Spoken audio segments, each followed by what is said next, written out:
Hi! In front of me is Samsung Galaxy Note 20 Ultra 5G, and today I would like to show you where you can locate all your downloads on this Samsung.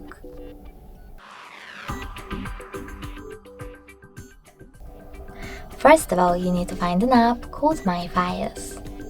When you find it, access it. Then choose Allow in the pop-up and tap on Download section over here. As you can see, all my downloaded files are located here.